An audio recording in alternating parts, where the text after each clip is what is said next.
TV news. పశ్చిమాసియాలో యుద్ధ వాతావరణం, తూర్పు ఆసియా చైనాలో బెదిరింపులు, ఈ అంతర్జాతీయ ఉద్రిక్తతల మధ్య తైవాన్ ఒక కీలకమైన క్వైట్ మూవ్ చేసింది. ప్రపంచ దృష్టిని ఇప్పుడు తన వైపుకి తిప్పుకుంది. తైవాన్ ఉప విదేశాంగ మంత్రి ఫ్రాంకోయిస్ రూ ఇజ్రాయెల్లో రహస్య పర్యటన చేశారు.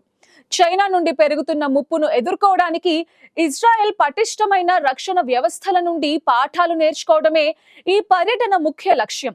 రక్షణ సహకారం కోసం తైపీ ఎందుకు ఇజ్రాయెల్ ని నమ్ముతోంది? అసలు ఈ పర్యటన వెనుకున్న గూఢచర్యం ఏంటి?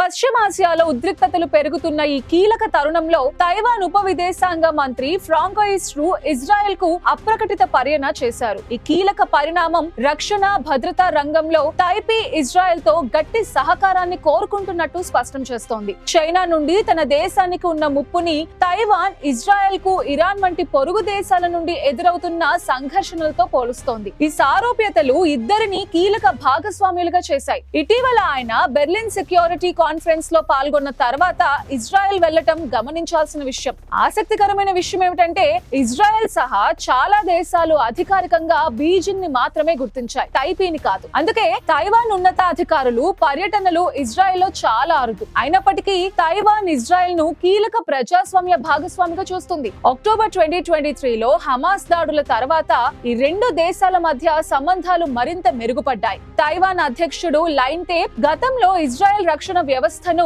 డేవిడ్ గోలియత్ కథతో పోలుస్తూ తైవాన్ కి ఇదొక ఆదర్శనీయమైన రక్షణ నమూనా అని ప్రశంసించారు. ఈ సెక్యూరిటీ భాగస్వామ్యంలో అత్యంత ముఖ్యమైన అంశం మిసైల్ డిఫెన్స్. ఇజ్రాయెల్ ప్రసిద్ధ ఐరన్ డోమ్ వ్యవస్థ నుంచి ప్రేరణ పొంది తైవాన్ కూడా టీ డోమ్ అనే పేరుతో తన సొంత క్షిపణి రక్షణ వ్యవస్థను అభివృద్ధి చేస్తోంది. అయితే దీని ఇజ్రాయెల్ ఐరన్ డోమ్ కు భిన్నంగా డిజైన్ చేస్తున్నారు. ఈ వ్యవస్థ వేగవంతమైన ప్రతిస్పందన కోసం సెన్సార్స్, ఆయుధాలను ఏకీకృతం చేయాలని లక్ష్యంగా పెట్టుకుంది. మొత్తంగా పెరుగుతున్న ముప్పుల మధ్య రక్షణ అంశాలపై దృష్టి సారిస్తున్న ఈ రెండు దేశాల సహకారం ఈ ప్రాంతాల శాంతి, స్థిరత్వానికి కీలక పాత్ర పోషించనుందని చెప్పొచ్చు.